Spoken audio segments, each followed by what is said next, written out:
Hello, ladies and gentlemen, and welcome back to the Canadian Intercollegiate Exhibition. It is the finals, day 3 of the League of Legends tournament. We got a great best of 3 for you. It's TMU Gold taking on UofT Sapphire. I'm Romeo, joined today by Saples. Wait, wow, Saples. I appreciate going back for the second try. That's always a lot of effort. Effort is what pays off.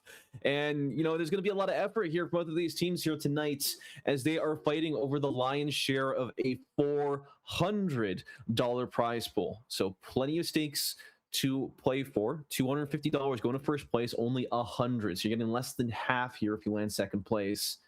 You're going to be gunning for number 1. And if you're not first, you might as well be last. If you're not first, you might as well be last. And also, of course, you're going to be the CIE League of Legends 2026 champion, which is worth way more than cash value. Come on. That's what we're really fighting for. Yep.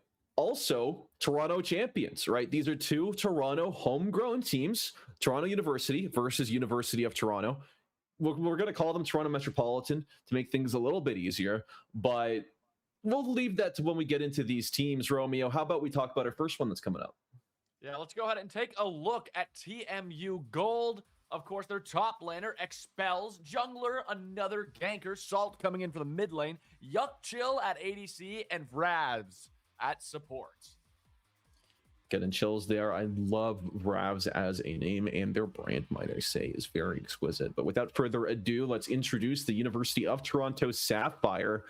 You've seen them plenty on the broadcast before. We've got Arky, Allen, not the alien, the Hollow One, Accept Defeat, and Siesta. Oh, man. UofT Sapphire had an insane performance yesterday on the broadcast, taking down their A team in Ruby to get this spot against TMU Gold. And then I'm pretty sure TMU Gold is next to undefeated right now. Yeah. Let's take a quick peek here at their stats. Right, it's actually TMU Gold are coming into this 3-0, and it's the Toronto Sapphire who have taken a loss here in the past. That's a surprising twist of events, turn of events. Yeah, I believe they went 3-1 in the knockout stage, and then they also dropped a game to UofT Ruby yesterday in that best of 3 series, clutching it just barely. 3 very long games, very competitive and close games.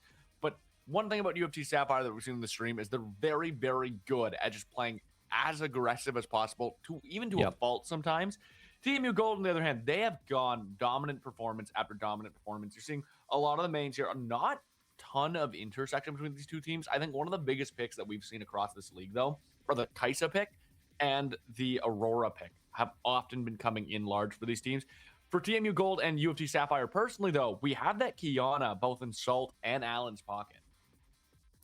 Yeah, that Kiana is a really big pickup. As one of your carry junglers, it is really lethal if they're able to get ahead. And even when they're playing at a neutral stance, if your team is very squishy, this Kiana is going to be able to dance around you with the support of the water, with support of the brushes, right? She's able to not only CC you, but also completely evade your vision and make life really hard for these ADCs, because this is what this game is going to be about. The series is going to really surround UofT and Accept Defeat and how they're going to be able to carry their teams through it, with a slight chance that we have a dark horse here coming out from Arky and Expels over in that top lane.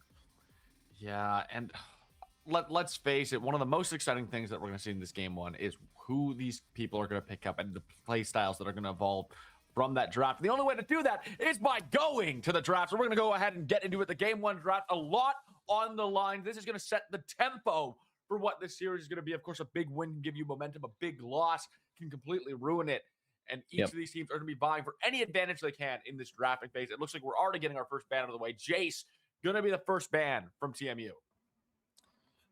Getting our customary bans out of the way. A lot of targeting. This Rek'Sai ban over against TMU Bold's another ganker. Their top played character. So a little bit of BM there, but getting it out of the way early, especially in a Fearless series, is going to help you out in the longer term. Getting that brand out as well. Really shooting Vraves in the knees.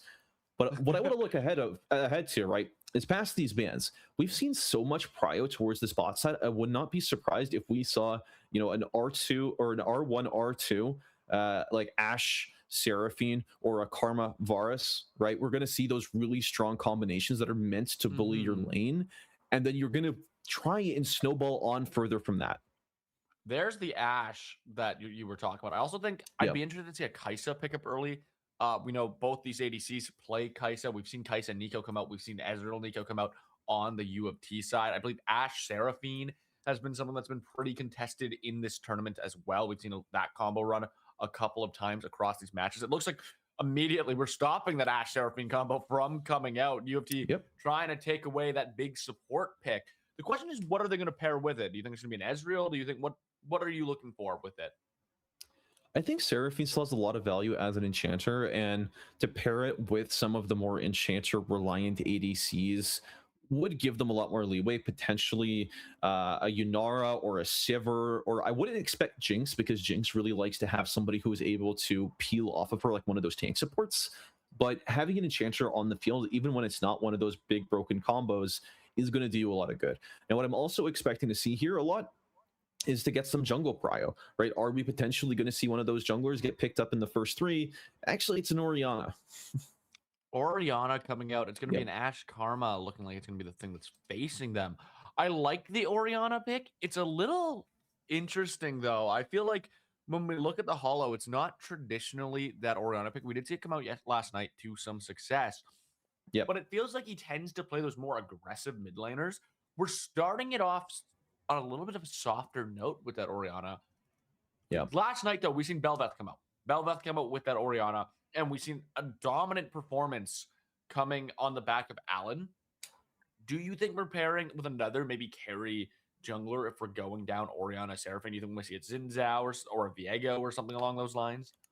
I think there's a lot of potential, but what I really want to see is a vessel for this Orianna ball to find its way into that backline to help extend the encore from Seraphine. I think that's really what you're looking for here. And Qiyana's a pretty good one, because like we mentioned before, you can just go invisible and you can hop on top of their backline, especially if you use your ultimate to push them against a wall. You're going to be able to do a lot of damage to them. Yeah, one of the things I think is really interesting about the UofT Sapphires, with you mentioning that as well, outside of the synergy of these 3 laner, well, Orianna, Seraphine, Qiyana, it's a lot of picks that TMU also plays. Salt plays Qiyana, isn't going to be able to play it this series. Salt plays Orianna, isn't going to be able to play it this series. His other pick is Aurora, which we know already that Holo plays. Probably going to be a B1 prio pick in the next draft, regardless of which way this goes, making it a lot more difficult for Salt's pool as we move through this best of 3 series. And then Seraphine taken away so that the Ashe doesn't get that synergy. Of course, I think the big issue we're seeing, though, with UofT Sapphire's team is the damage numbers at this moment are lacking. What do you want to see coming out of this 4th and 5th pick? I do agree with you somewhat that the damage numbers are a little bit low, but they still haven't picked up their AD carry. So there is a lot of potential for it. We did mention some of the enchanter supported ones that really like it, like Yunara, like Sivir. But what I also really want to see from both of these teams that they're both lacking is some of that frontline durability, right? It doesn't have to be a full-on tank like Asante, but you got to at least have some of it to help be that frontline, because as soon as your back gets jumped on when you have a Seraphine or a Karma core, you're going to struggle to stay alive in these fights. A lot of picks going through the mind. It looks like we're ending up on a Yunara. We haven't seen Yunara come out of Accept Defeat yet. This is going to be the first time we're seeing him play it at the CIE tournament. How do you feel about the Yunara Seraphine synergy in that bot lane? I like it. Yunara is a very simple character who, once she gets her prayer beads online, she's able to do a lot of damage, but requires a little bit of ramp up. And the enchanter is going to be able to support that beautifully. Has some AP scalings as well in case you want to go Staff of Flowing Water. There's a lot of good cross synergy there. Jarvan going to be the pickup from TMU here as they get an answer for their jungler. Ornn, the front line, very well-rounded team comp from TMU Gold. No complaints on their draft. And Bessa going to be the answer from UofT Sapphire. Give us a little bit of a rundown what that top lane matchup looks like for our viewers. All right, you've got Mbessa. You all know her. Some of you might not love her, but she's going to be your lethality Sometimes gets played a little bit of more of a bruiser style, but mostly lethality top laner. And her main job, right, when you put that character on Arky, you're expecting Arky to try and snowball this lane as far as possible. And this Ornn from Expels, right? You are going to try and delay things as long as possible. You want to scale, you want to get bonus value from your Forge passive. And realistically, that's the game plan here for a lot of what TMU Gold is going for. They want to go long, they want to extend this game to past 30 minutes, maybe even approaching 40, and then look for those big team fights as a conglomerate, and especially when your Karma has Shirelias, has a lot of extra shielding that she's able to provide to the team. You're going to be able to move as a really solid core, and your Ashe is going to become a really hard target here for this Qiyana or this Ambessa to access. Yeah, I'm a little worried if you're a UofT Sapphire fan, just because I think like TMU's Gold's comp is so clear, it's so standard, very, very well drafted. I feel like UofT Sapphire fell in the trap of trying to prepare themselves to win games in like game 2 and 3 with like drafting away a lot of champions. But when it comes to this team comp, I'm like, I think Ambessa kind of messed up that R5 pick a little bit, where I know it's a comfortability and we've seen it pop off from Arky. I don't like the Ambessa Ornn matchup for Ambessa. Yeah. I feel like Ornn has a very easy time surviving those early levels, playing safe. And then when we get later into this game, Ornn's going to be a lot more useful than the Ambessa in the team fights. The only way I see TMU Gold really struggling is if they can get that Ashe super behind. If that Ashe falls behind, they lose so much of their damage potential. Yeah, and those are the big tempo picks you're expecting from a Qiyana. She's skipping a lot of her early weak levels. You're going to get to level 3 by the time you finish your main clear, maybe even a level 4 if you greed out a little bit on the scuttles. But once you have that spike, even after you reset and you're able to buy your first curated Dirk, that is when you are the most powerful on the map, and that is when TMU Gold are the most susceptible. Now, you're going to have a really difficult time as an assassin taking down Ornn, taking down Azir. So a lot of the pressure is going to be focused on the spot lane, and that's exactly what TMU Gold are betting on, because I would tell you right now that both of these teams, both of these junglers are going to start in their top side jungle, path their way down, and then they'll meet each other at about 3 minutes 15 for a really big 3 versus 3. And we've called it out before, right? UofT Sapphire, they're on a clock, they're on a timer, and they need to put themselves ahead before 15-20 minutes, get a couple dragons to be able to help close out this game before it goes way too long. Yeah, I'm really curious to see what they're going to do, but I hear the players are ready to be on the riff, so we're going to go ahead and take us into the game and see what's going to happen. Like you're saying, that 3v3 potential is something we're going to be looking for really early. I don't expect we'll see a whole lot before that 3-minute mark. Of course, we do know UofT Sapphire is insanely aggressive team. TMU, there's appearing to be a very calculated stream. I know some of my casters have said they're a great team to cast. They seem like they play very, very good League of Legends, which have led them to this undefeated set against UofT Sapphire. And to the point where, despite seeing UofT Sapphire kind of dominant, I feel like TMU Gold feels like the top dogs moving into this series. Yeah, so looking here at these lineups, there's nothing that is unprecedented. You don't really see any lane swaps this early on into the game. You're not getting any of those new rune pages that you might think. The Arcane Comet making a debut on both of these supports. For those of you that might have, or sorry, that is going to be you're familiar. It's not an Arcane Comet. So, you know, largely untouched rune pages for all of these teams. I would expect things to play out pretty similarly to what we predicted here on this draft lineup. Yeah, it doesn't seem like there's going to be a lot that's unexpected early on. I think I'm curious to see the plays UofT Sapphire elect to make, especially from this bot lane, as we get closer. Like, we know Except Defeat and Siesta are the type to try and push any advantage they can.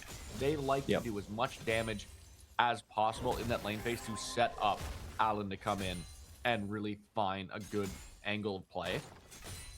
The only thing that I think is scary is that TMU Gold is such a safe team. You know what I mean? Like, it's really hard to find picks on these guys. Karma's going to shield and boost Ashe to safety whenever needed. Jarvan has a very strong map presence. Azir can just kind of dash wherever he wants. And then Ornn is Ornn. Like, at the end of the day, Ornn is Ornn. After the first few levels, you're not killing Ornn. In the first early levels, you're not killing Ornn. All you can really do is deny him as much CS as possible to win lane against Ornn. And Mbess is a champion that's going to excel by getting as much gold into the system as possible, getting some early kills, finding any avenues of getting some early plates and a lot of CS. And that's a really hard thing for her to do against Ornn. It's why it's not often a pick you see as a counter to Ornn. Arky right now has been playing it very well. They have a lot of, well, a little bit of health over Expels. Has a bit of a CS advantage at the moment, but that tower shot is going to change things around.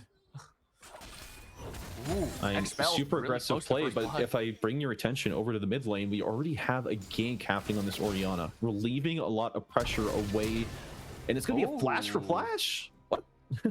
we do get that flash for flash. A little surprised to see it come out that early, but I get it. Get the flash away from the mid laner, force Orianna to really play risky to that Azir. Now Allen going to come and try to do the same thing, but Salt, much easier time dashing away on that Azir, can just shift the sands, dash under that tower.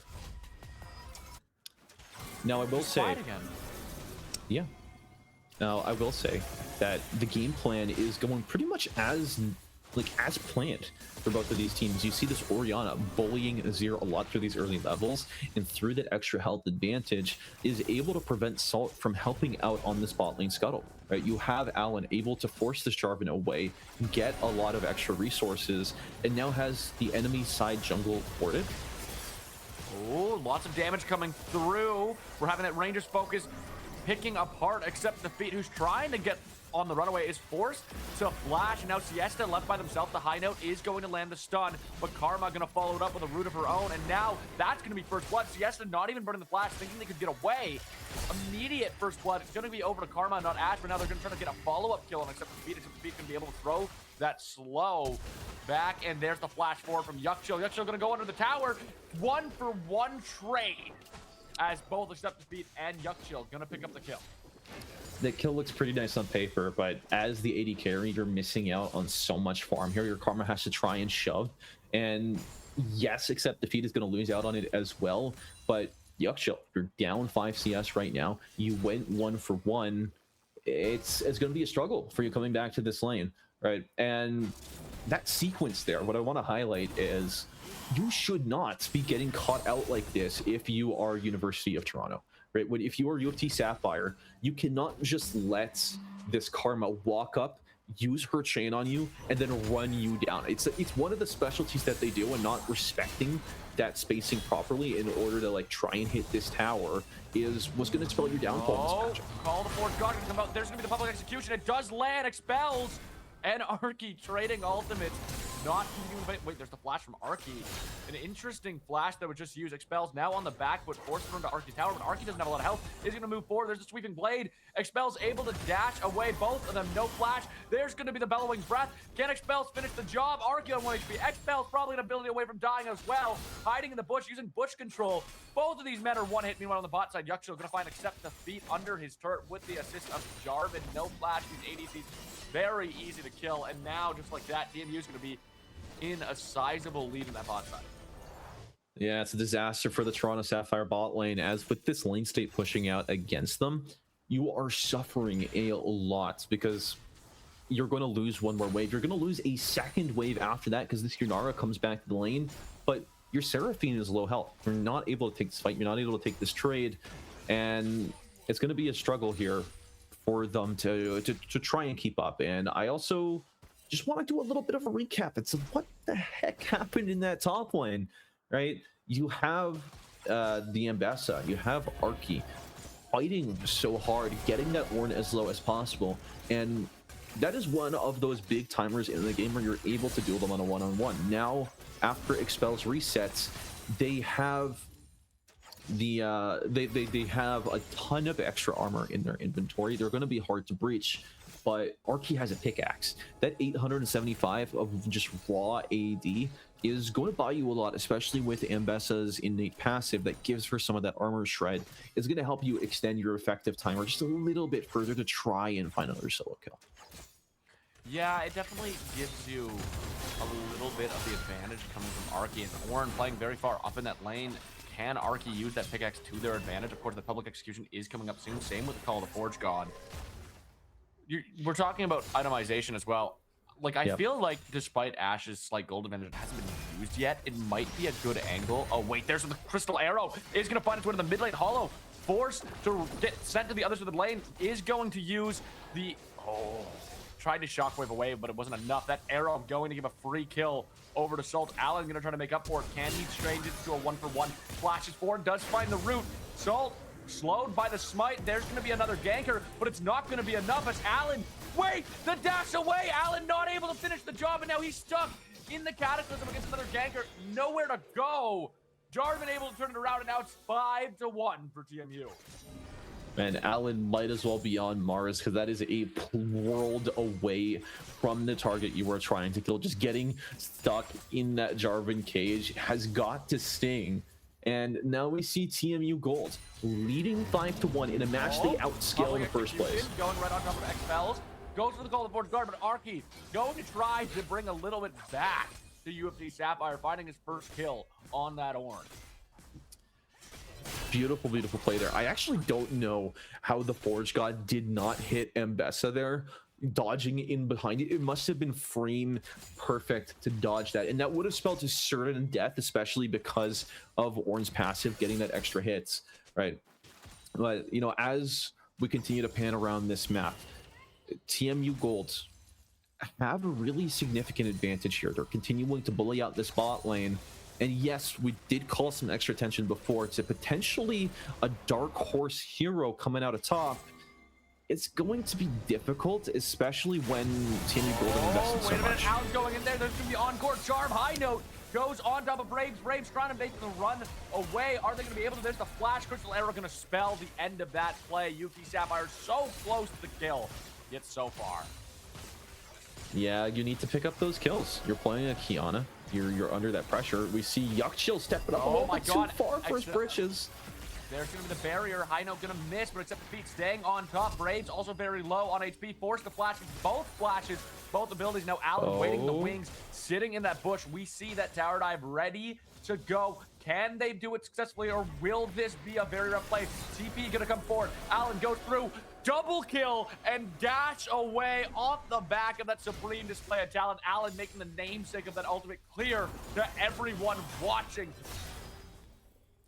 Yep, beautiful, beautiful maneuverability there. Being able to secure that double kill, and then, you know, even though he gets chased and he's all the way inside the enemy base, he ultimately manages to get an execute off, preventing a lot of goals from making its way back to TMU Gold. That trickle down system is not functioning, and now you see a bit of a desperation play from the Gold here as they're starting up this dragon while their bot lane has yet to recover. Public execution going to miss on the top side. That dragon fight is well underway. They do have prio on both the lanes. Expel though, flash under turret, forces a flash out of Expel. Expel gonna find the kill. I'm shocked that tower did that much damage. Arky gonna go down after a very aggressive play. Now Siesta tries to flash away, gets caught in the Cataclysm.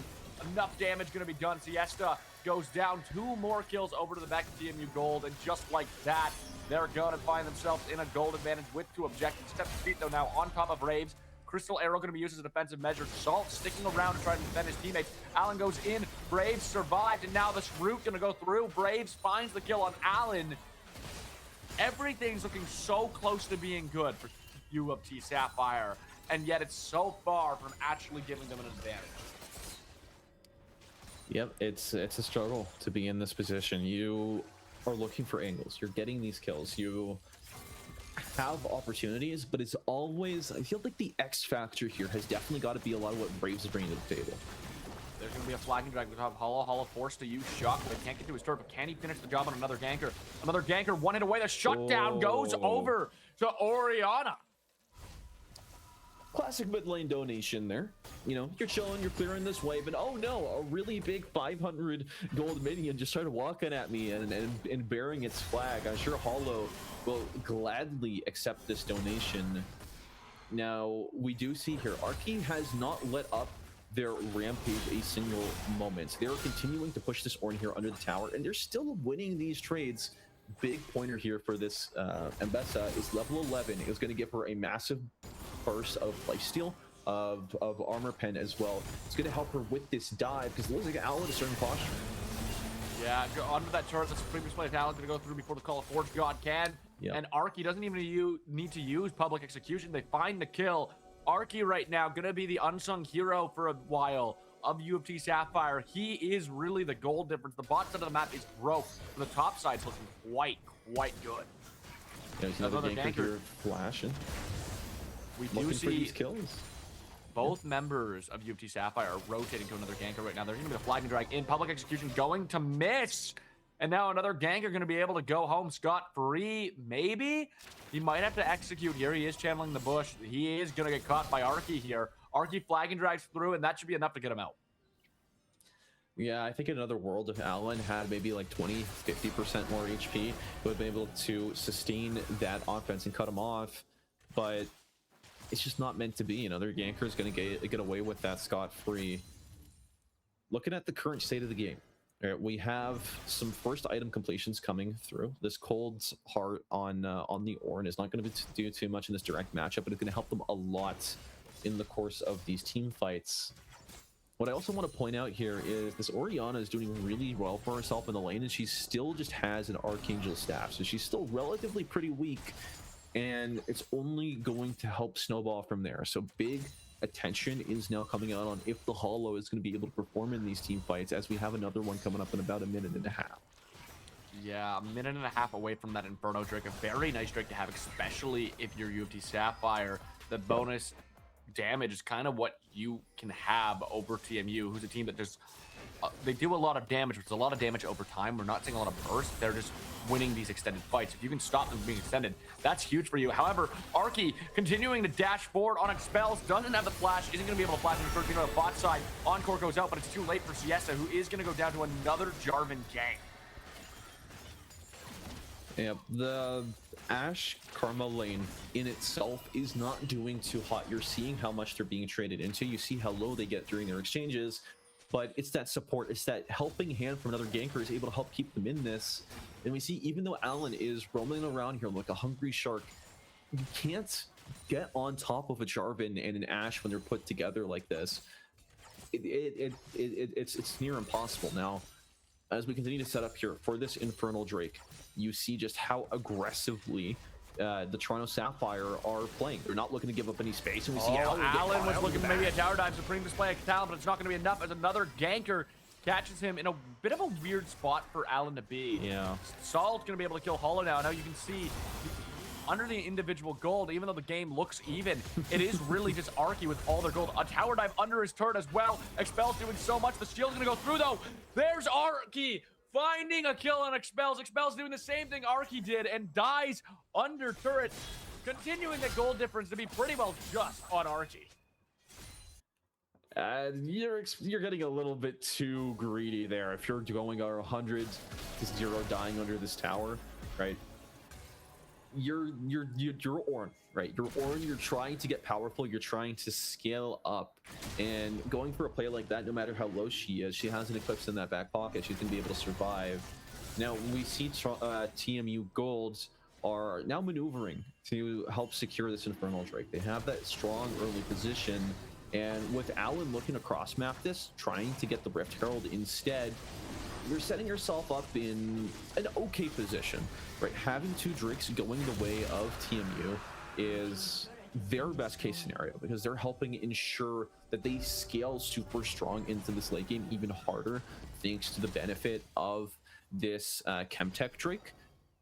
All you have for it is temporary relief here with this Rift Herald, and yeah, you're going to be able to take a tower, maybe a tier 2 with it at that, but after that, it's nothing that TMU can't retake afterwards. Yeah, TMU is setting themselves up nicely to have that late game advantage on an already hard scaling team. Yep. The only issue that has kind of come up for them is it is that Chemtech soul. Probably the worst soul in the game, especially for a team like them. It doesn't benefit a whole lot of their champions. Like, I mean, who puts the Chemtech soul to good use? Jarvan. I mean, Karma kind of helps shield people when they're low health, so it makes it a little bit more difficult. But overall, yep, it's not the world's best soul for them if they do claim it. I think another thing that's really interesting about this game is despite the kill difference, the CS difference has been siding with UofT Sapphire, who just found another kill under the turret, able to take down Yuck Chill away from safety. Meanwhile, another ganker able to take that blast count, gets away from the public execution, survives a very risky situation, but it's going to continue. However, Expelled is there. I don't think they were expecting it. And now, here comes Azir, the whole gang jumping on Arky and Allen, who are trying to run away. The stun does land, and it does look like they're going to be out safe. Insane risk. 2 flashes burnt away from the top and jungler of UofT Sapphire. I mean, I really think another universe there, if the Ornn was able to redirect his ultimate, both of them would have been dead over in that top side river. But alas, we live with the hand we're dealt, and Toronto Sapphire are able to get away with it scot-free. And you see yourself put in this situation where TMU play very coordinated. They have a really strong overall game plan. They have a really good macro, but Sapphire are the micro kings right now. They're able to, the way that they're clicking, the way that they're maneuvering these team fights, the way that they're able to find picks, it is just spot on. They're not letting a single opportunity go. And it's going to be one of those big philosophical questions of, is micro or macro really what you need to win this game? Yeah.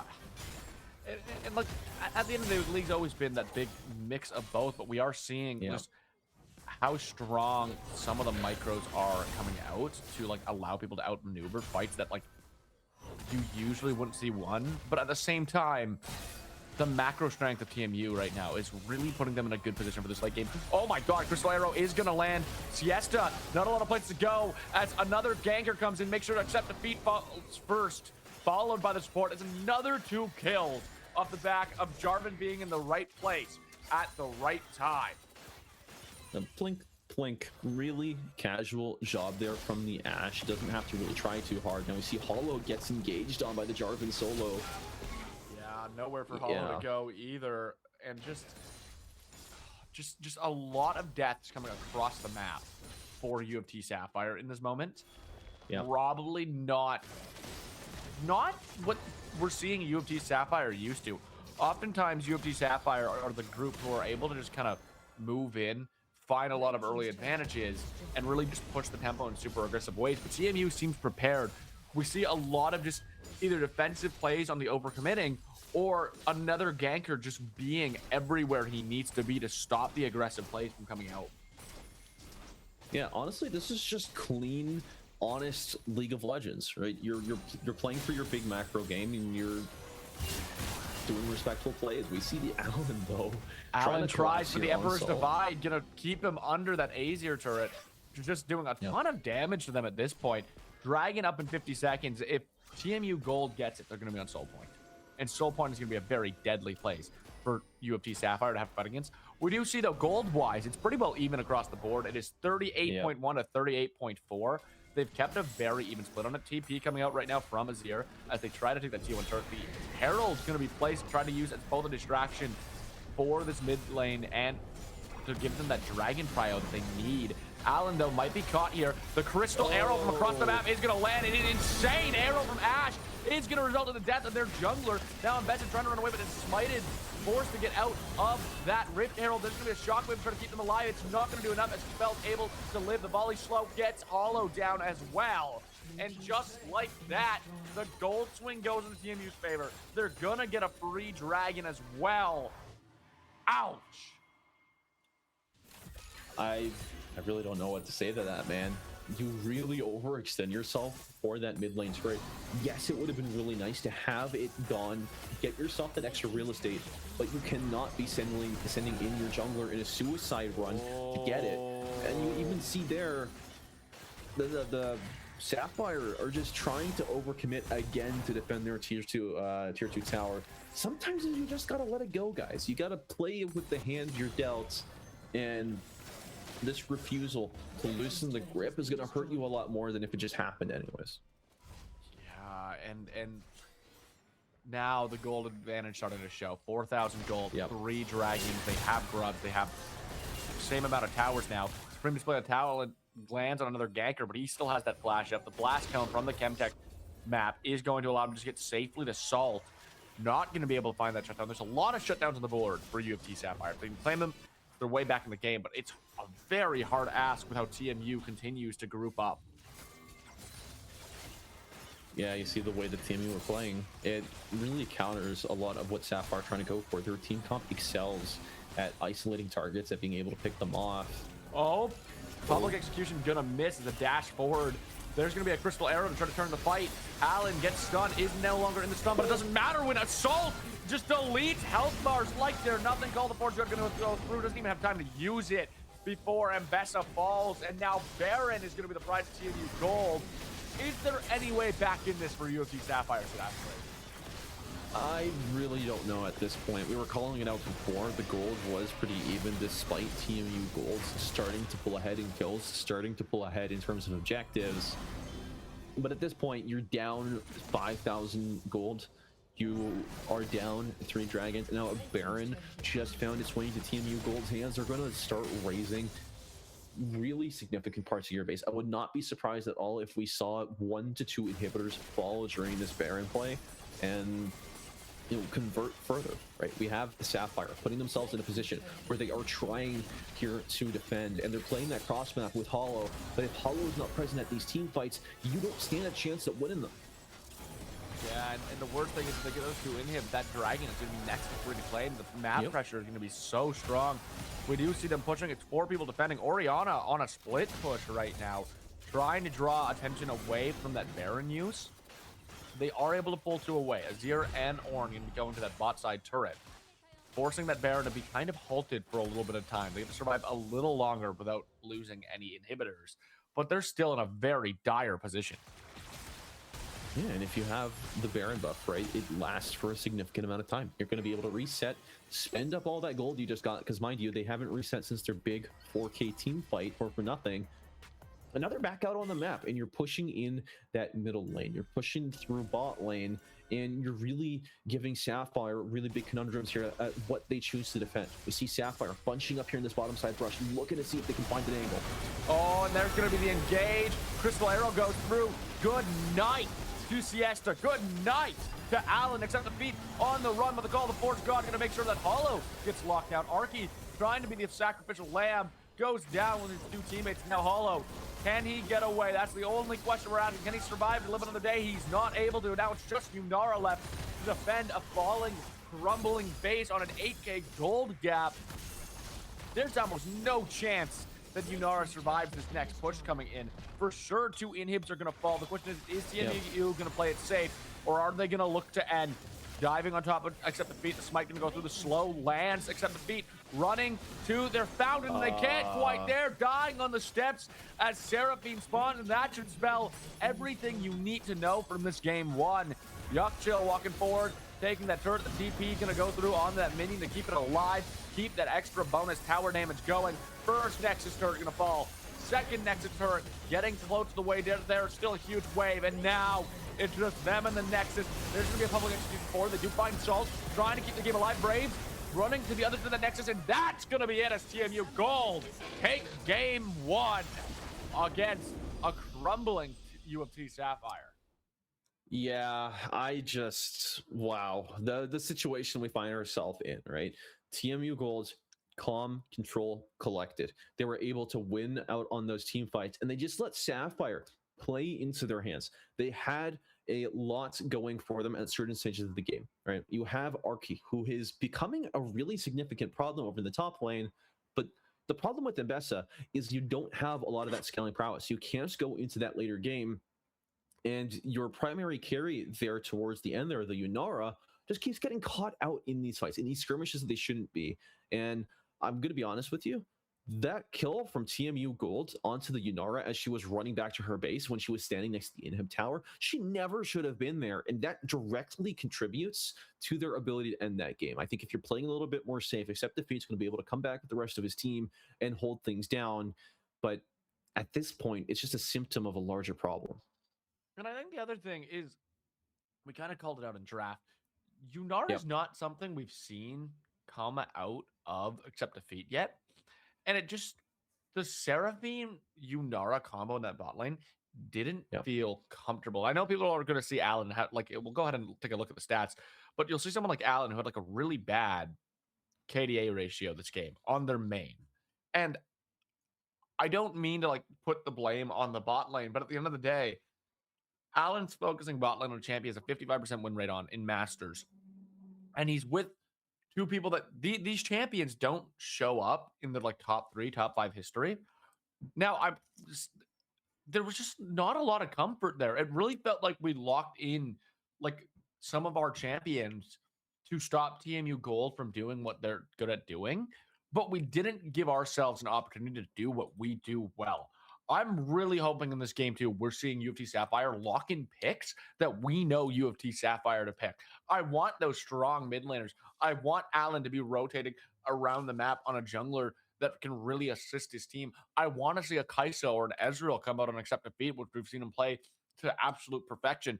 I want some of these stronger supports to come out on Sapphire. We've seen the Nico open, wasn't taken. We've seen the Milio open, wasn't taken. I would have preferred a Milio Yunara combo over a Yunara Seraphine combo. Of course, they did take it away so that they didn't fight Ashe Seraphine.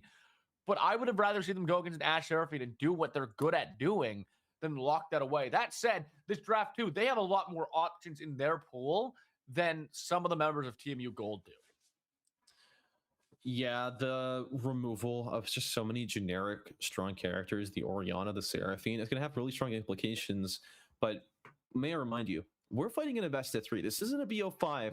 So while the flawless factor is very important, you're going to be struggling here because this is series point now for TMU. They looked very comfortable, very dominant in that first map. You're going to have to do a lot of work here to dislodge them. Yeah, and the only way they're going to be able to do that work is if they take a little break, reset their mentals, get ready to just win this next draft, win this next game, and bring us to that Silver Scrapes game 3. But before we take our break, we got to do one very important thing, Spathlies. You know what that is? Well, what is that? We got to thank the sponsors, ladies and gentlemen. CIE is sponsored by BMO to help you focus on what's important. BMO has checking and saving accounts, credit cards, and borrowing options specifically designed for students.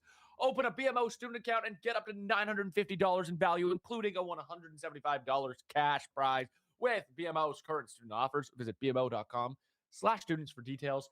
They also run BMO Next Level, which is a first-of-its-kind program dedicated to helping gamers level up in game and in real life. Run by Sean Frame, BMO's gaming relations specialist. Sean Frame brings a commitment to helping viewers achieve their financial goals and has a passion for gaming as an active member of its community. And of course, the big sponsor that everyone's been talking about in chat throughout the course of this game, exclamation mark raffle.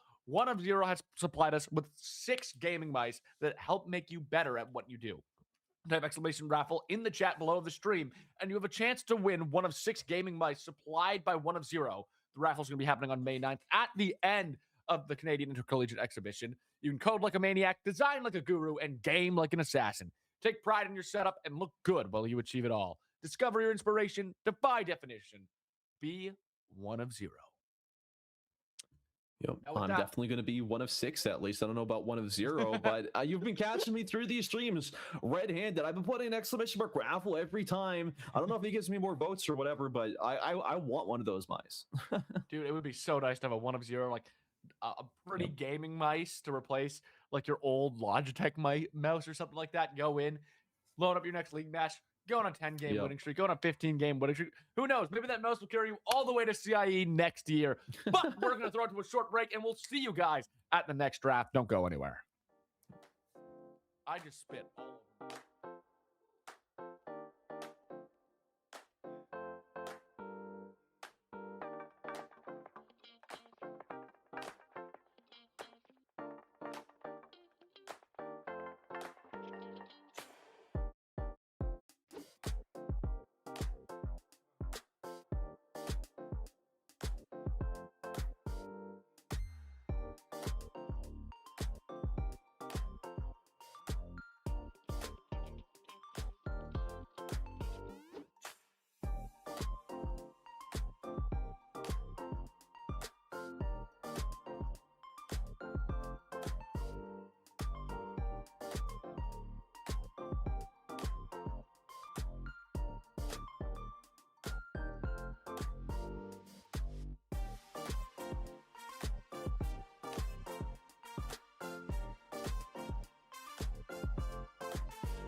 Hello, ladies and gentlemen. Welcome back as we get ready for game 2 of TMU Gold versus UofT Sapphire. Of course, TMU Gold picking up that first game of our best of 3 series. They're on match point, but UofT Sapphire looking to bring us to a game 3. Spaffles, what are we hoping to see from this draft?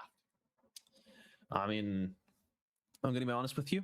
I want to see a lot of comfort picks come out, right? We're going into this next draft, and we had some really good ideas at the beginning. Like when you draft the Seraphine off rip, when you have it as a counter to the Ashe or denying it from the Ashe, it's a good play in theory, but in practice, you're going to struggle when you're not playing characters that you're used to. And I think that is going to be one of the prime targets here for Sapphire as they're coming in now on the blue side. They get B1, and that is a really powerful position. They can lock in an Ezreal, for example, or a Lucian, which are one of the 2 top characters that accept defeat plays. And even Aurora, though there is a please. Nami ban, you're going to be able to get a lot of extra enchanters action with Lucian. I don't think that deters them like nearly enough. Aurora, please. Lock in Aurora. I want Hollow on Aurora. He's nasty on it. Get me the Aurora or the Victor. That's what. Yes! Yes! Yes! Woo! I love it. I love it. Yes! I'm so happy.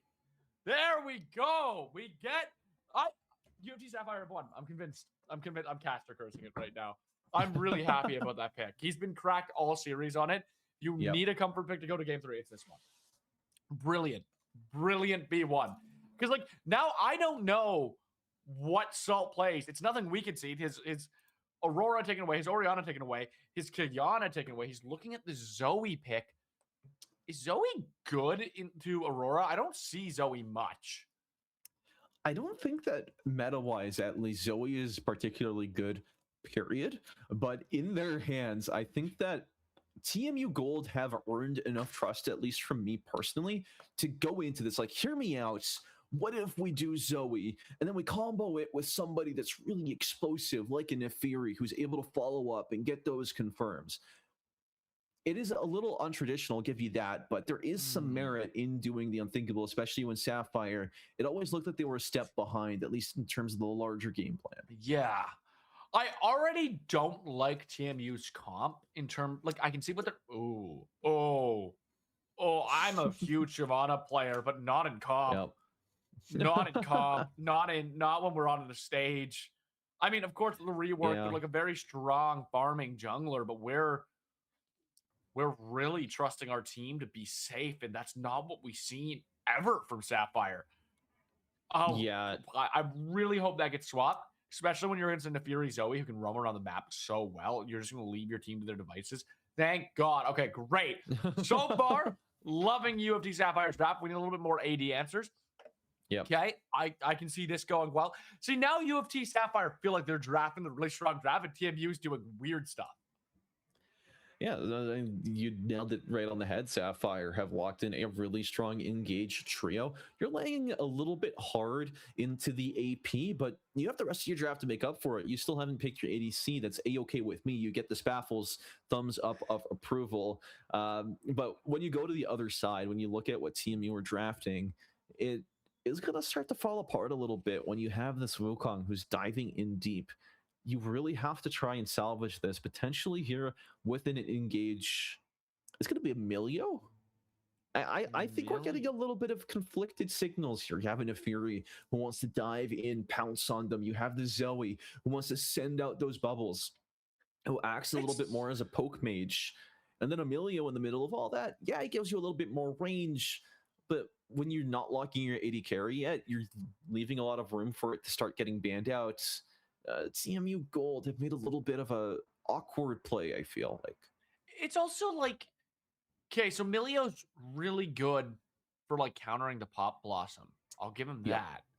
But like, your threat in these team fights is not the Pop Blossom.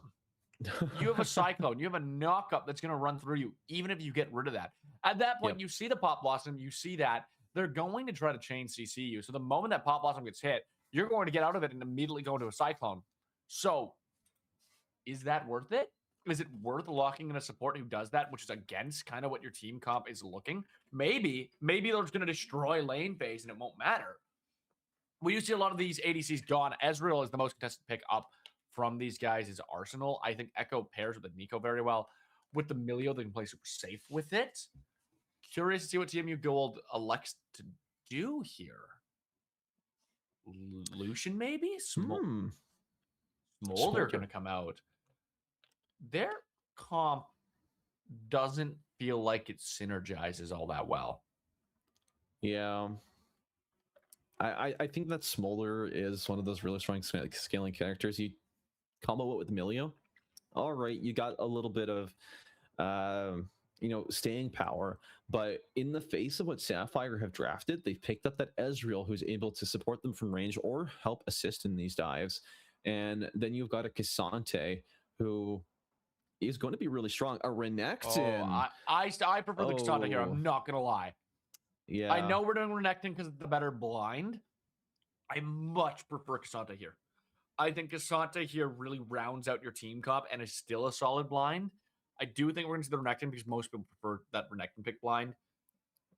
Oh, if a good counter pick can shut that down, but it does need to be something tanky. You don't have a front line right now if you're TMU. You need something tanky into that Renekton. What would be maybe, I mean, realistically, something like a Mundo would be really funny. You could see like I guess like a Singed. If you want to be really interesting, we see like a Cho'Gath or an Urgot. As the other problem is you probably want a, Gnar? We're thinking Gnar. I mean, Gnar is like a generically strong. He's going to win against Renekton in the top lane. Gwen is a pretty good character. I do like her more than Gnar would have been. But same. We find ourselves in a situation where Sapphire, with the advantage of being on the blue side, just seemed like they drafted a lot more of a cohesive and a better composition overall. They're going to be able to scale really well into this late game, except defeat as Ezreal as one of their top played characters. And we saw yesterday just how well they were able to pilot it in their series versus UofT Ruby. So I have zero doubt that you're going to be able to pack a lot of damage on this character. Meanwhile, TMU, they're going to have a really slow early game. Then Neferi is going to get outscaled while your Smolder starts to rise up. Gwen is kind of good all around. And then your real wild card here is Zoe. Is she going to be able to get ahead in lane? When it comes to teams of this caliber, I would say no, but really anything could happen. Yeah, it like you're saying, it becomes a thing where this feels kind of like similar to the last game where the team on the blue side has this very standard cohesive comp.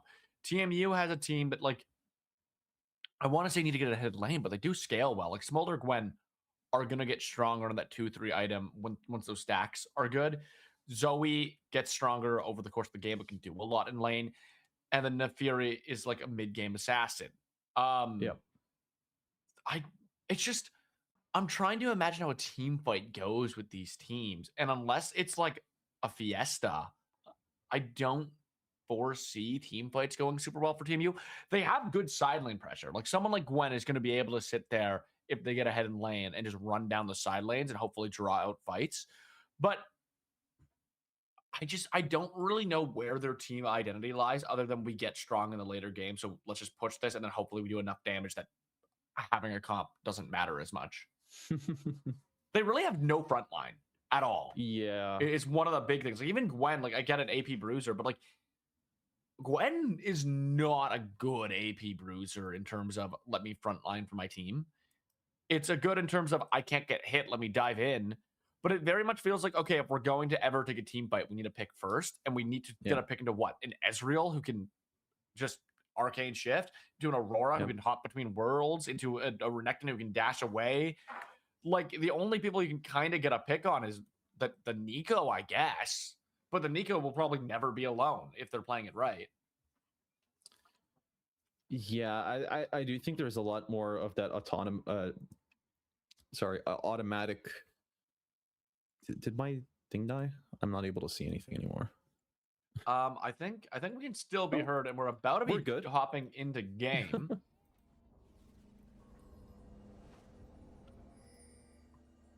Welcome to Summoner's Rift. Here we are on the Rift, all 5 members marching forward right now. Going ahead and finding those five points across this map. It does look like we're getting a standard 5. Not a lot going to be seen in this early stages of the game. Nobody really making any attacks on each other. We're standing a little bit far up, but I don't imagine we're going to be seeing people hop onto her. the bush cheese just waiting between Expellies and Arky. Yeah, here we go. Arky finding the first little bit of damage. It does look like they're just going to be batting heads against each other in this early game, but probably not much more than that. Yeah, there's some good damage happening in these trades, but ultimately that's what top lane is going to be, right? You have, your consistent trades. I'm not expecting to see a solo kill come out in this lane. While I do say that, there are 2 ignites there, so it is going to be super high chance of something happen, especially with the jungling turbulence, as both of these junglers are pathing from bot side to top, so we're going to see a lot more emphasis there on that matchup. One thing I want to point out is this is always already half health. Must have gotten caught off guard by the Aurora burst, and that's not really a position you want to be in, especially as somebody who's supposed to be winning this lane hard. Yeah, like the one thing with Zoe here is she should be able to get a lot of chunk damage, but if she misses a bubble, that's always going to be Chris's chance to just kind of jump forward. There's going to be the bubble though. We're going to see the first little bit of damage going forward. Finds chunks Chris at a half. One more of those is going to kill her. It's a little bit rough for Krista in that moment, especially right now. I think one good trade for either of them does net them the kill. It's just, can they find the angle? Meanwhile, on top side, Arky and Expellies going to just be going at it for a little bit of time. There it is, 1-for-1 trade. Zoe gonna pick up the first blood though, right under the turret. As soon as we pan over, we just see kill for kill, both flashes down, ignite down. Krista, a little bit of an advantage, has the TP available, can get to lane and set the tempo first. Yeah, we see big root going through, lots of damage going on top of the smolder chunk to a quarter HP. Is going to play a little bit safer now on the back of a very solid tangle barbs from Nico. Yep.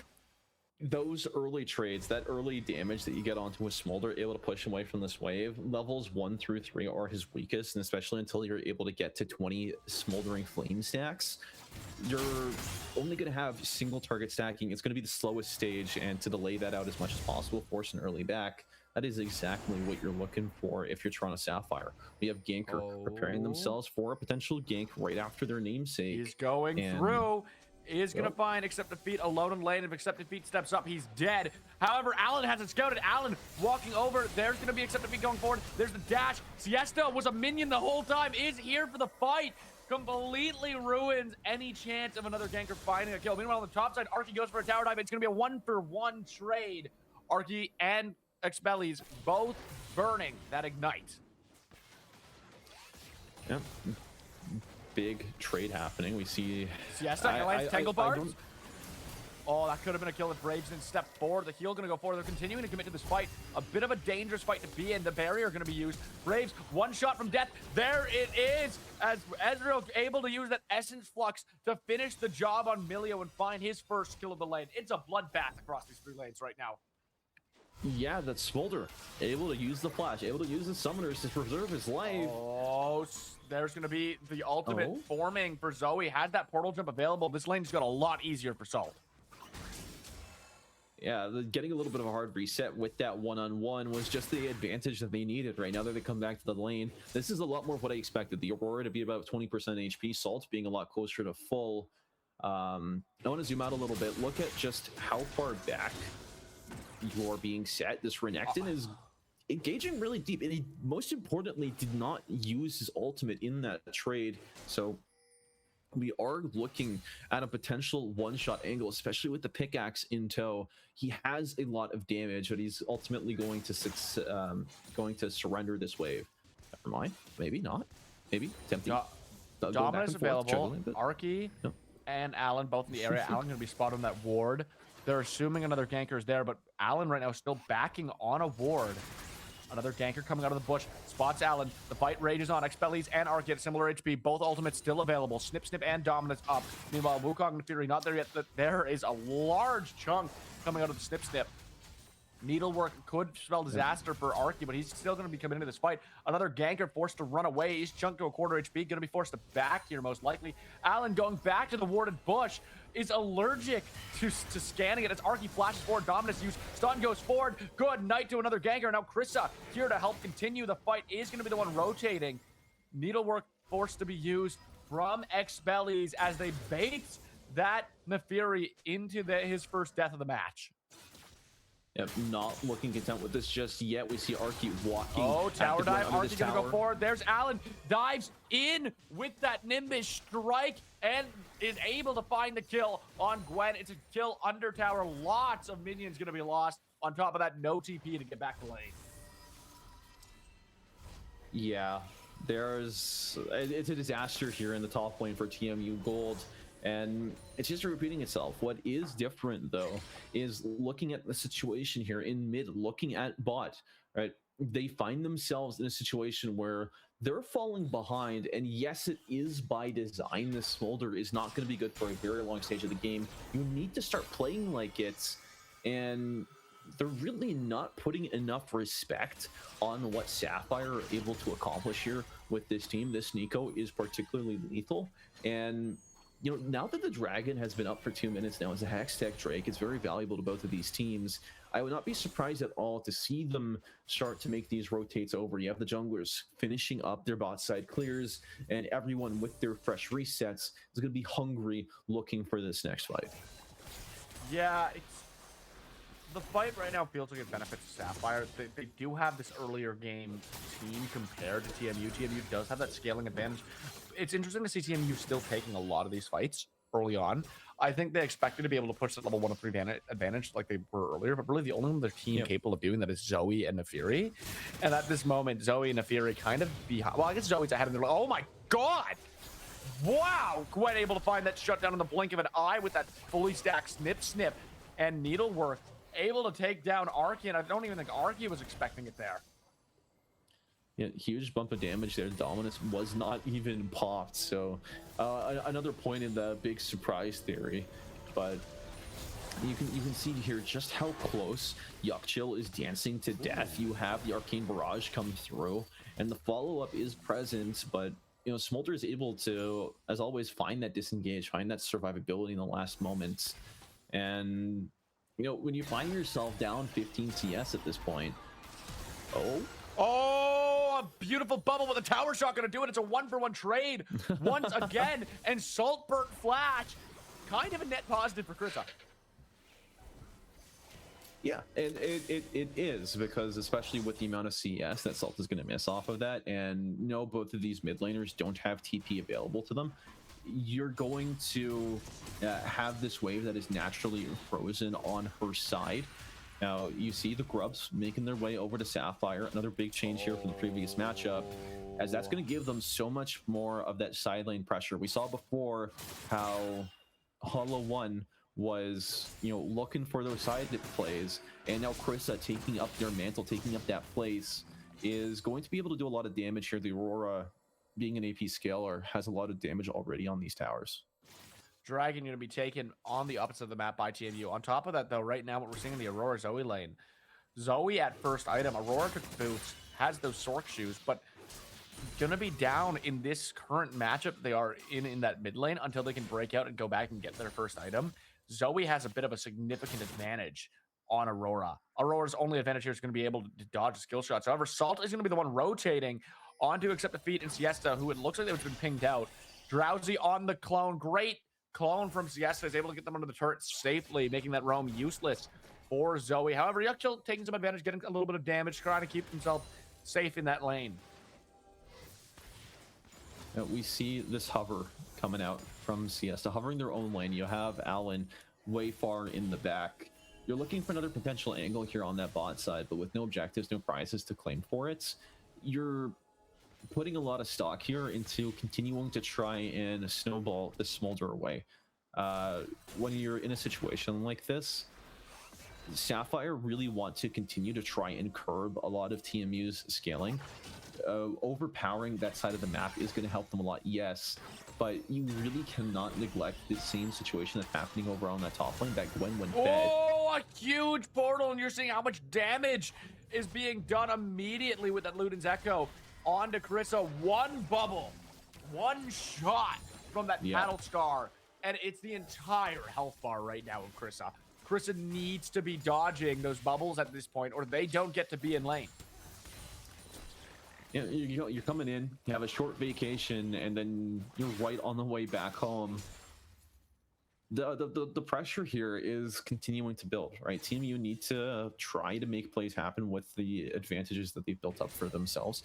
You have Allen here hiding in this brush. Allen slipping in. There's going to be the Nimbus strike going forward. Crushing blow goes as well. The knockup ends up landing on the Cyclone. Expellies on the back of Arky taking the tower. Tries to take him down with her. Isn't able to. Gwen going to go down. Allen helped secure the kill. You see just how close Gwen was to having her needlework available to her. She was on the brink of turning that around, and it's a really sad position to be in when you know that given 1 or 2 more seconds, you could have had a really big fight. But I mean, all eyes out really for this Triforce. Oh, wait. First turret taken very early here. 11-minute turret for that Renekton off the back of Grubs. Another ganker now sitting is going to get caught out by Krissa. Well, not by Krissa, but by Nico, cloned as Krissa. Spots out another ganker, prevents another ganker from being able to enlist in a tower dive with Salt. Probably just saved Krissa's life there. Yeah, to zoom back on over to that top side, we see the Gwen TP'd a little bit far. The Fury in a little bit deep. Pop Blossom goes through. Another ganker forced to flash out of the pit, saving the red buff for his team so far, but another ganker going to come in probably with that smite.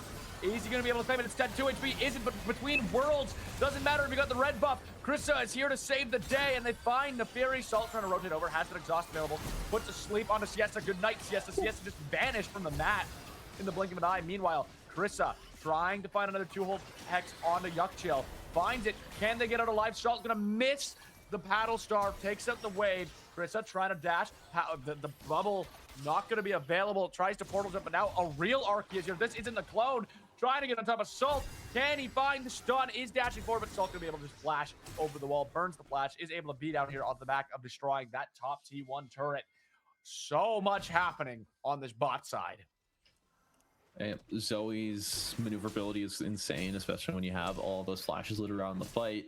And even though that did go really poorly for the Sapphire, I want to redirect your attention, right? Because over in top, we saw Expels was 3-2 just a few minutes ago. Now they find themselves at 3-4, thanks to a really nifty hide and seek tactic there from Allen, watching that Gwen TP overextend herself and then ultimately pay the price for it. Now, UofT Sapphire, are going to continue and try to look for an angle here on this next dragon. It's 40 seconds in, and they don't want to repeat what happened last game where they find themselves down 2 drakes and they have to try and climb their way out of that hole that's constantly being dug underneath them. We see Expels looking potentially for an angle, hiding here in that brush, is going to give up a lot of that chance just to come and walk up and collect this wave. Sort of in a handshake here with Carissa, because you know as soon as Gwen goes immune, there's not really anything you can do to her unless she closes that gap. Speaking of handshake, Arky in a tough position here in the 3v1. They did that lane swap very early. Gabe bot in the mid lane. Arky, though, taking so much damage, has a lot of heal, but it's not going to be enough as Yuckchill going to find the kill. Allen here a little bit too late. Is able to Cyclone, can turn it back to a one-on-one, but it is going to be Smolder who collects the kill, which is very favorable for TMU. The only downside with Neferi dying is that should be a free dragon over to UofT Sapphire. They should get that Cloud Drake. And with how much roaming's been going on in the game, an early Cloud Drake is quite a nice dragon to have. Drowsy on to Ezreal. Is he going to be able to find the bubble? It doesn't look like it. Yeah, a little bit too far even for Zoe to make with her ulti. But, you know, that portal is going to be able to give herself some opportunities here should she look for them. Drowsy on the Siesta. Siesta gonna get shot.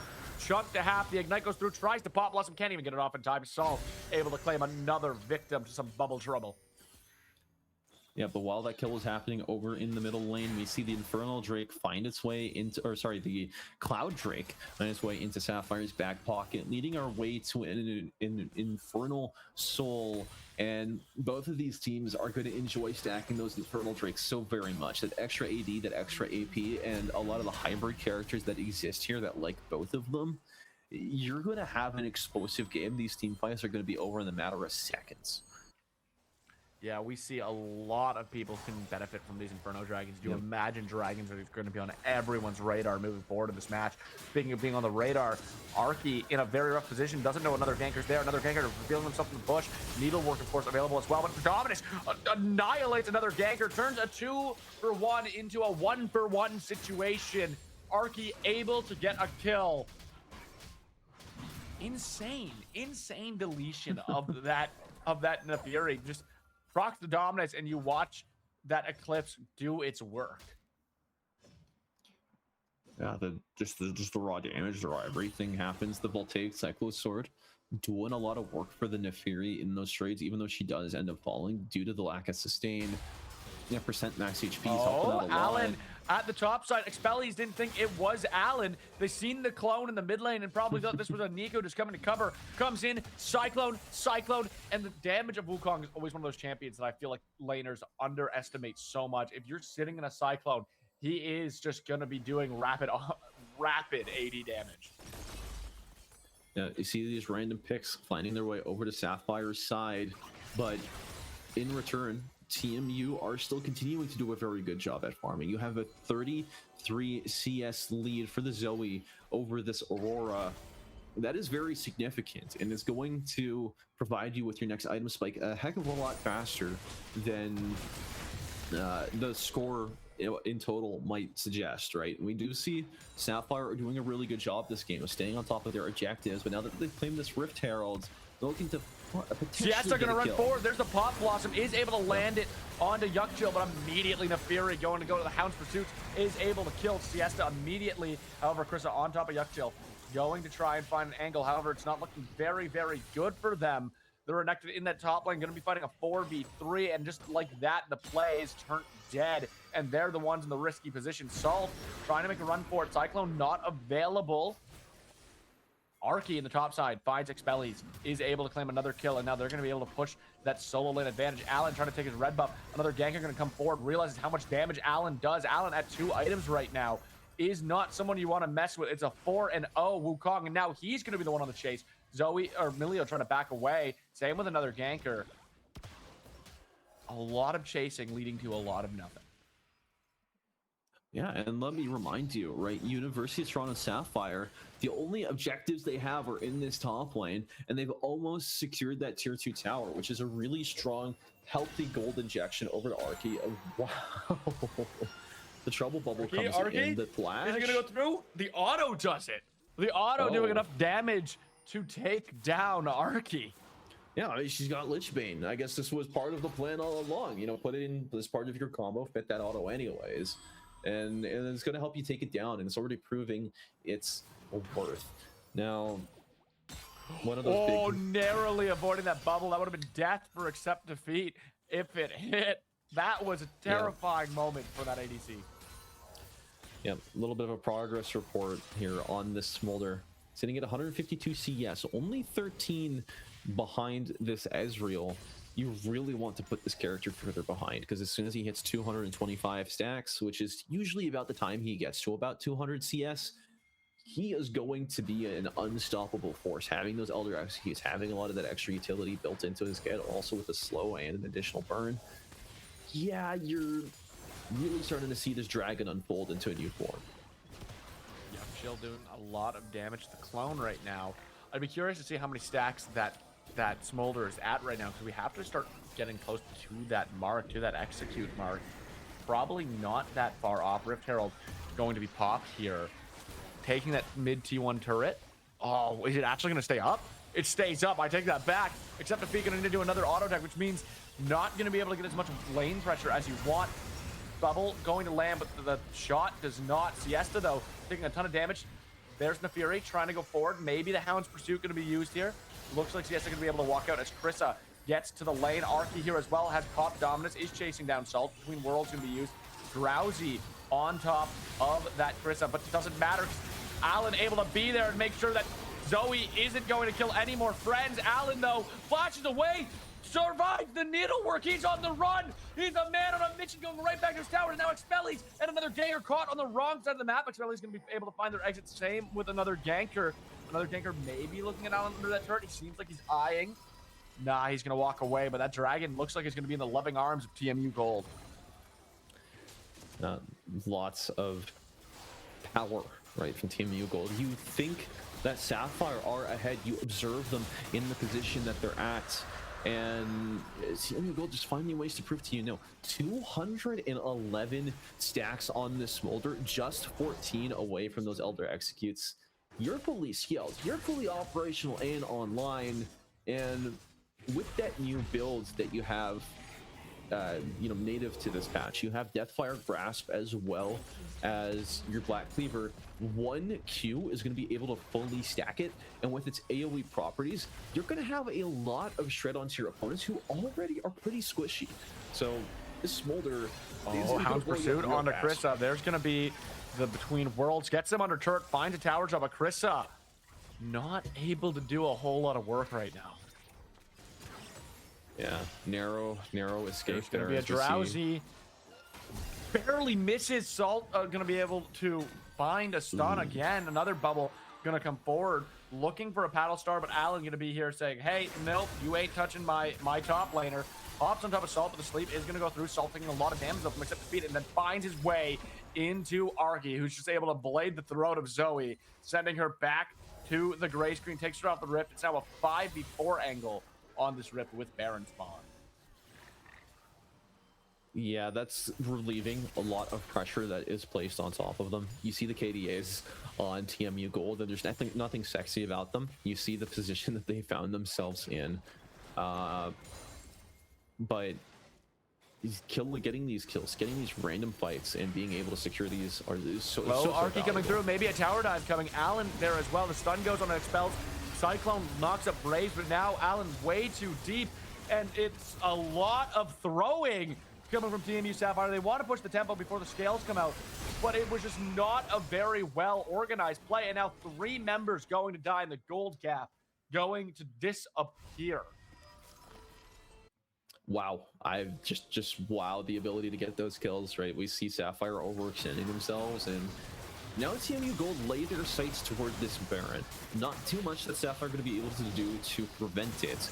We see Krissa over in that middle lane trying to push it out. All you can do is shove these waves and make sure that TMU spend as much time as possible having to work their way from their base outwards towards your towers, right? There are so many objectives currently up on this map. You're going to be able to do some significant damage with them, especially against that tier 1 tower over in the top lane. Sapphire, for the next couple minutes, are going to have to play a lot more group. They have to be wary of the decisions they make and the steps they do. Sort of acting a little bit counter to that is just how far CS is pushed up. That mid lane is nowhere near your territory, so you've really got to back things up and allow TMU a lot more space to breathe. Yeah, and it becomes more difficult because, you know, the longer this game goes on, the better of a position TMU's in. We see that Smolder stack now. We see Zoe, who's just able to annihilate the more and more items that come through. Just Siesta gonna be disappeared. Hound's Pursuit gonna find Aurora as well. The cycling goes forward, but he's put to sleep. Allen, nowhere to go, nowhere to run. Gonna be sent to Elderville. Now Hound's Pursuit on top of Accept Defeat, who's not able to RNK shift away. That's 4 dead. Baron Buff. This could be the end of the game. This could be another UofT push that just ends the game in the blink of an eye. There's gonna be the T2 turret falling. Renekton trying to get back in time. T3 gonna fall next. If they kill Renekton, that could be game. Gwen knows it. Gwen gonna TP over. They do find the Fury, but he goes down. Can't they find the push to end? There's the D3 turret. In him, gonna fall. Can TMU claim the championship right here? Siesta, the only defense left for UofT Sapphire. The first Nexus turret already getting annihilated. The second as well. The Baron minions doing their work. There's gonna be a huge pop blossom, but he's got no one to back him up. Siesta goes down. Krissa doing anything, trying to fight and scratch and claw, but TMU Gold are able to take the Nexus, and they're your CIE champions. Absolute cinema through and through. The way that TMU, I saw that vision, that spark in their eyes as they set their way throughout the mid lane. It was like you were happening. It was happening again. It came to you in a dream, and you just see how TMU are able to convert a lot of these pickups. Right? It's the same thing that happened in game 1. You get that Baron, you walk your way towards the lane that's shoved up the most, and you're able to do so much damage. You're able to secure those kills, and then the funneling.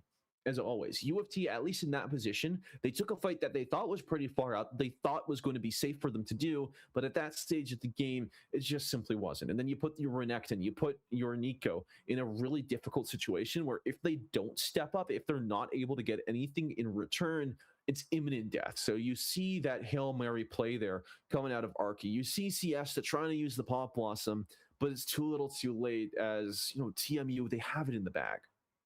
And it becomes one of those things where it's so unfortunate because Sapphire have such an interesting and very aggressive play style, but we finally found it come and bite them with TMU Gold able to just really weather the storm. We've seen the aggression work early in the game, but there were some tower dives, some one-for-one trades that weren't working out. And then, of course, the thing that really put to bed their chances of winning CIE was that play under the turret where Renekton and Wukong dove in, but the communication wasn't there. We didn't see Ezreal and Nico follow that up. Siesta and Accept Defeat kind of felt like they thought that wasn't a good idea, and the committing wasn't there. When you're in the finals and you're not committing as 5, that's always going to spell disaster. What a match, though. Probably the closest TMU has come to defeat was that second game. Of course, their scaling was really strong. UofT Sapphire proved their own story to the world, proved why they shouldn't be the B team of UofT. But TMU Gold able to go undefeated from groups to now, not losing even a game to be your CIE champions. Talk about a dominant performance. Yeah, you got yourself TMU, you know, champions of CIE, victors of a $250 prize pool, but also champions of Toronto, you know, claiming that rivalry that historically has gone both ways in your favor. Now, if you're a Toronto fan out there, if you're a University of Toronto fan, I should say, I'm used to this overall generalization. I'm not used to having 2 Toronto teams thrown together in a way like this. But if you're a University of Toronto fan, you still got plenty here to look out for because there are still more CIE games ongoing. You've got your CS, you've got your Valorant as well. So make sure to go and show the support to these teams. And most importantly, outside of CIE even, you know, you're going to want to go and support these groups because it's all student run. If you're a student out there, you can go and you can sign up for your teams and you can keep this grassroots community flowing because there's always going to be pugs, even if you're not at the highest level. You know, you always want to funnel people in. You want to get that introduction because, you know, not everything is, you know, funded. And a lot of people do this out of the passion, out of the love of the game. So more of the people enjoying it, just like we do here, the more it drives you and the more you continue to see a lot of these things go. Yeah, and even doing something as little as watching these tournaments and supporting things like CIE, we're able to bring these numbers to universities. And like, if you've been watching the panels, go up and be like, hey, this is why you should support esports. This is why you should invest in esports.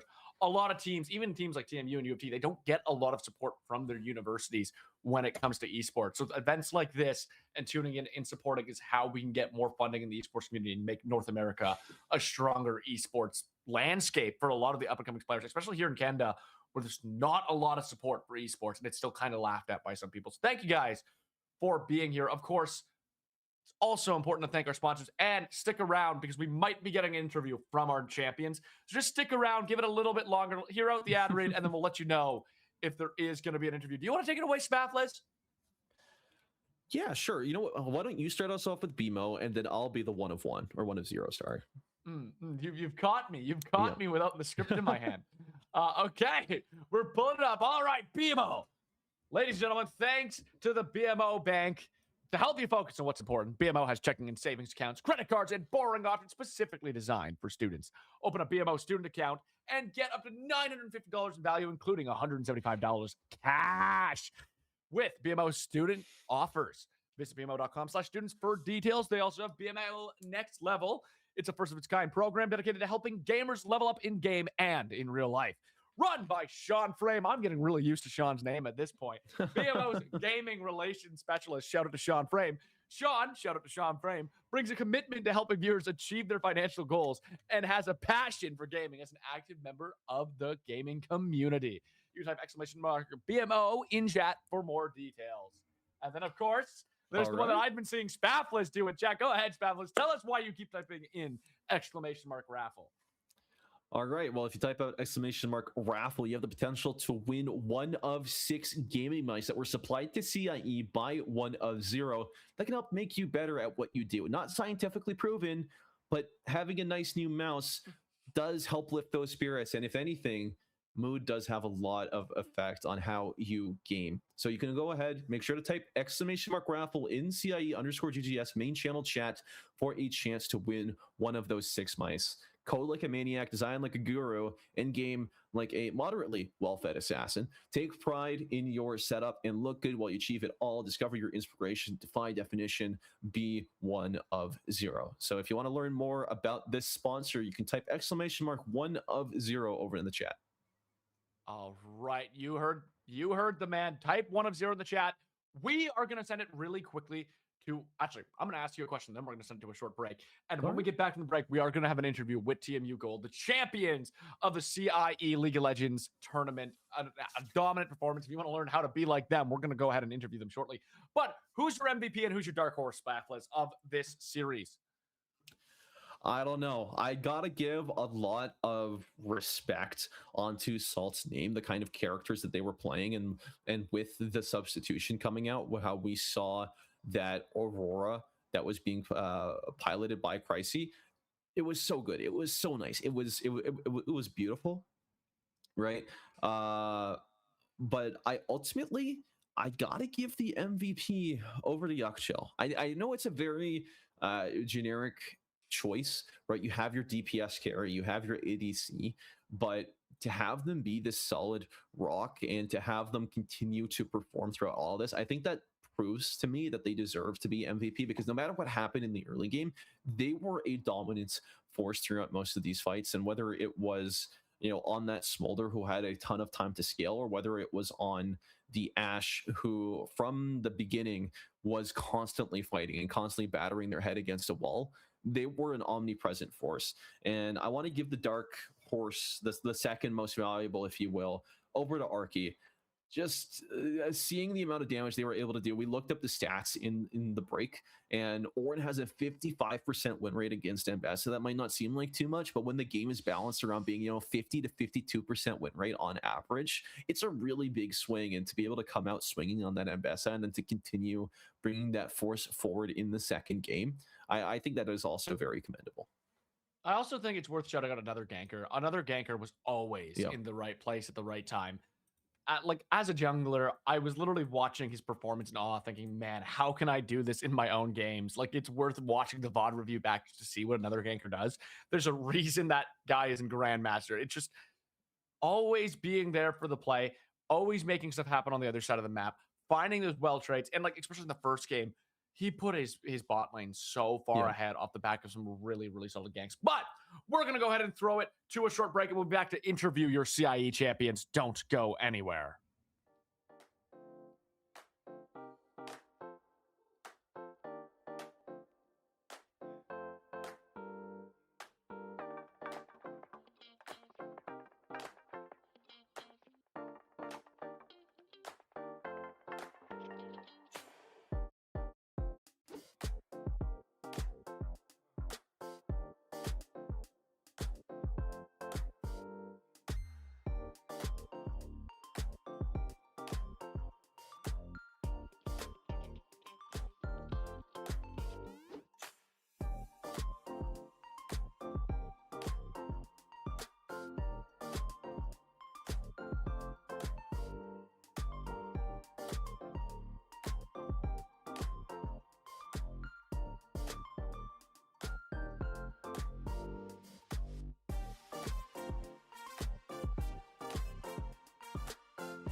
Hello, ladies and gentlemen. Welcome back.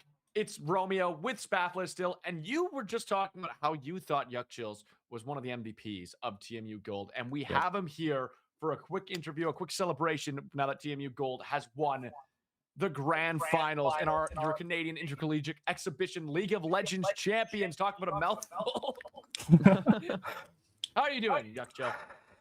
I'm feeling good. I'm feeling great off of Yep. a pretty dominant 8-0 win streak to the finals. So I'm feeling great. My team's feeling great. Like we just came off that win. Feels good.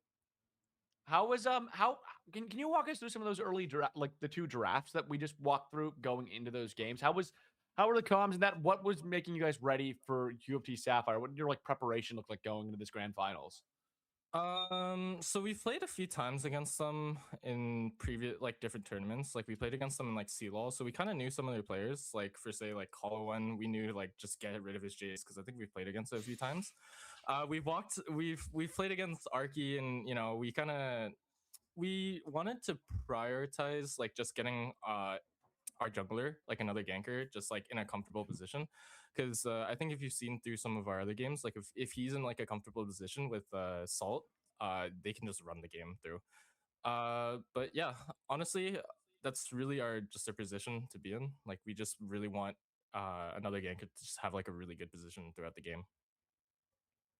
All right, pretty nice.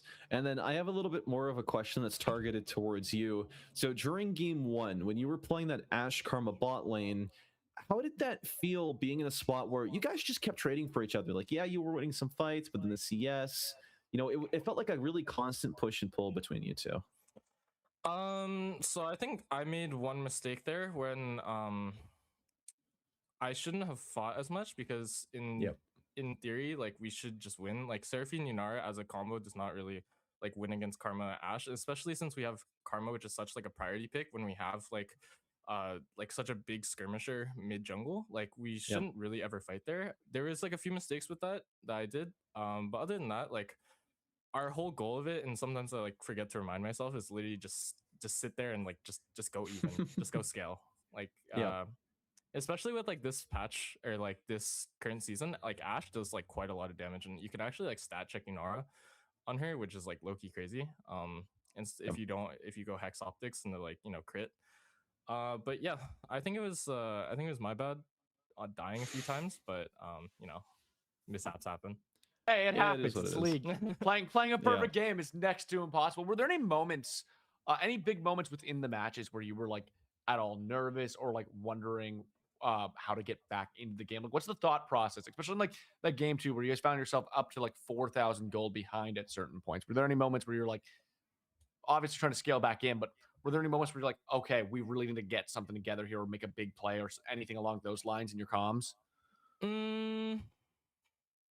Not really. Like in our comms, we had like a really clear game plan. Like for second game, we were fully expecting to give up both dragons early game, but somehow, like if you're watching, when you guys were watching, like we managed to secure like second drag, even though like we should never be in that position. Like we're waiting on Smolder 225. We shouldn't ever be in a position where we just take the dragon, but all their carries got really low. So I mean, it was a free drag. So I don't think there was ever really position the second game. Like my team was basically calling like a smolder insurance. Like if all goes to shit with like all the like Neferi and Zoe, kind of the explosiveness from them, then we have like a smolder to kind of lay back on and allow us to carry fights. In terms of the first game, we were pretty confident with how everything was going to go. So I don't think there was any really big complications with that. Yeah, there was a very strong draft from you guys in that first game. That we were looking at that draft thinking, damn, like that is like everything you can dream of in like an opening draft. I think maybe the only time that we were like a tiny bit worried was when the Neferi got really behind early game in the second game. Like we did have the Smolder and Smolder reliability, but the Neferi going really behind against Wukong was a little bit scary at some points, but because we were kind of looking at the scoreboard and the Wukong was like 7-0 or something with like a huge shutdown. It's pretty hard to play into that champion, especially with their team fight, like engage comp. But we are sticking to a game plan that we were gonna try and not team fight until we got the Smolder 225 or we had like a favorable position. All right, pretty good. It was really nice talking to you, Yuckchill. Before we, wrap up the rest of the stream, do you have any shout outs, anything to look forward to for the TMU gang? Shout out to my teammates. Honestly, like just first of all, like I know that you guys don't hear any of the comms, but like if you were to hear the comms, like we're super clear. None of us are, like nervous or anything like that. We're not like talking about random stuff. Especially like shout out to another ganker. Honestly, his micromanaging of like almost our entire team is very strong. He's always telling us where jungler is, when to engage, like where we could look. And just being around it, like it's a really nice environment because I get to kind of have a free, like be able to like freely think about what I should be doing and when I can call out for things. But yeah, just shout out to my entire team playing well. Gotta love it. All right. Well, ladies and gentlemen, that was it. Thank you so much for the interview, Yuckchill, and congratulations on being your CIE League of Legends champion. I'm sure that's going to feel nice. You're going to get the cash prize and later celebrate with your team. Yep. And that's all we got from the League of Legends side. Of course, I believe we have CS2 or Valorant on the other channel, and then CS2. Yeah, CS2 on the other channel, and that's going to be continuing for the next 3 days. Go ahead and get your exclamation mark raffles in the chat. Of course, the draw's on May 9th. And that's everything from us. I was Romeo. Yep, joined by yours truly, Spaffles. And we've also got to thank you, Yakshil, for jumping in and joining that broadcast. Wish you all have a wonderful night, and we'll see you all again very, very soon. Bye-bye.